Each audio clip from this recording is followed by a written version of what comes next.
Now let's apply the color. If I go through the timeline here, we have our 1, 3, 5, 7, 9, 11, and so on. I've made another folder called color. It's got identically named layers, and I've also colored the layer outlines so that they match. That way it's just easier to figure out what we're looking at. We want to set the exposures to be the same. So for number 1, let's switch off propagate frame number 1 and then switch it on again. And now we go through 3, 5, 7, 9, 11, 13, 15, 17. And if we can open this just barely enough so that we can see both. If I go to frame 1, you'll see 1 for color, 1 for line, 3 for color, 3 for line, and so on all the way up until we get to the top. So now we can begin to apply our color to this layer here. It might be easier if you either switch off the white background or we put in a background with a different color. So let's do that. Maybe he's against the sky, pick a blue. And now we're going to put our different color information in here. First thing we're going to do is make the white color mask area. And I'm just going to use the lasso tool for this. I'm not going to be too heroic about it. And I'll do one in real time so you can see how long this is going to take. I'm not going to speed this up. This is just, a complete time for one frame. And as you can see, it's pretty quick. And I'm doing this rather than using the magic wand because parts of the line are open down here, so the magic wand wouldn't work. So we have to do it with the lasso, and that's it. That's one. So I'm going to pick white, paint it in there, and that's it. So now that's phase 1. I'm going to repeat this for all the others. And this time I'll speed it up for you.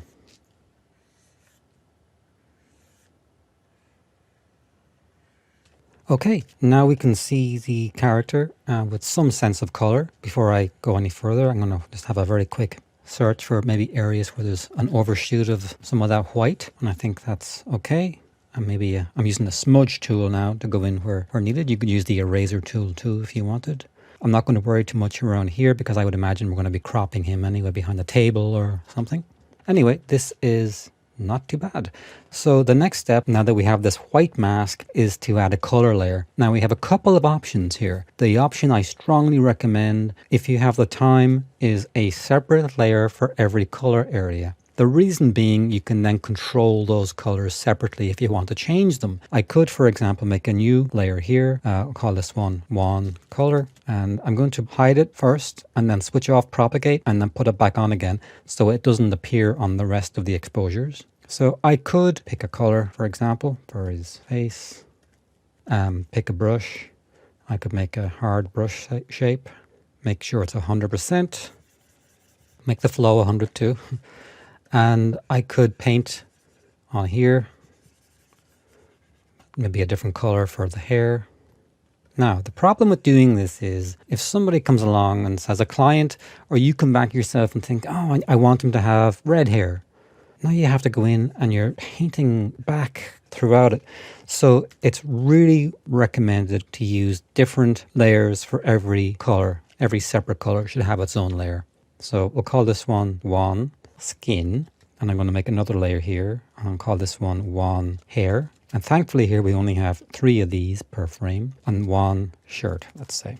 Now again, if I go through here, see how this is messed because these are now exposed on all the other exposures. It looks ugly. So let me go back here and switch these off, and then switch off propagate and switch off propagate. And now they're only exposed on the frame that I want. So it's a little bit of simple housekeeping that we really only have to worry about for the first frame here. We'll do the same thing for all the others. I'm going to go to this one now, and same thing.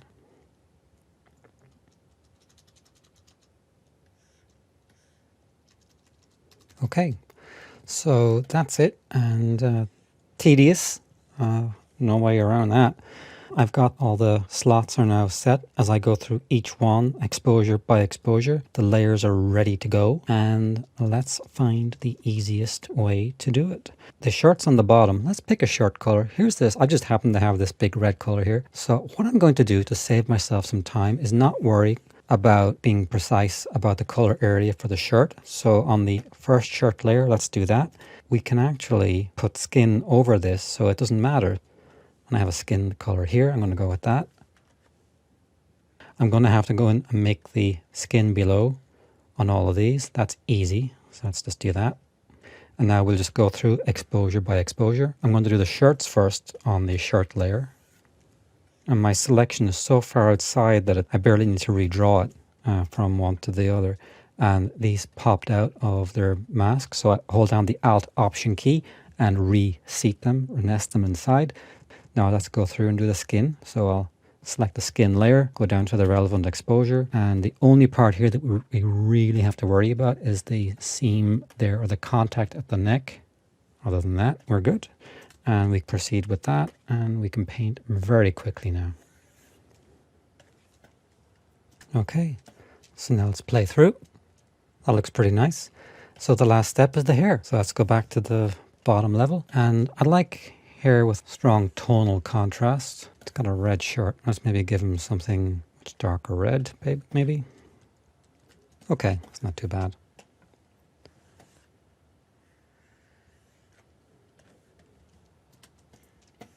And there we go.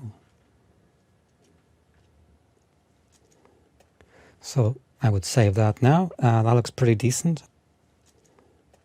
Let's say you have a client who is prone to making changes, and this client says, you know what, I love it, but that jumper looks weird. Can you give it a different color? We've all had that client.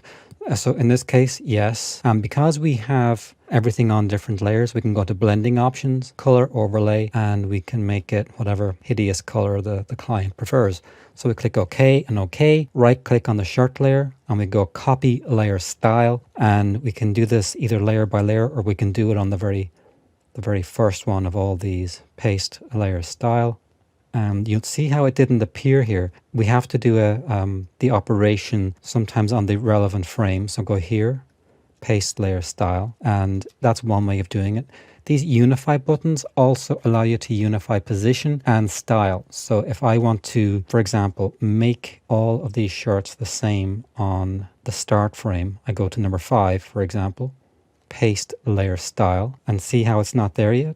So we have to go back to number 1 and go to effects and go unify layer style. And you see how now it's appeared as green. The layer style is now propagated throughout all of the exposures. So it's just the easiest way to do it is to go to your first frame, paste layer style, and unify, and begin to see the thumbnails appear green here. Again, paste layer style and unify, paste layer style and unify, and so on. I can even just select a bunch of them, and I have to apply the unify, unfortunately, one at a time. And now we have changed the color of the shirt by that one simple thing. And because it's a layer adjustment that we've made here, we can switch it back off again. So if you want 2 different versions, you can accommodate the pickiest of clients. Maybe he's sitting at a table. So that's it. That is the procedure of taking you from a thumbnail all the way through a finished animated head turn. And that's the process.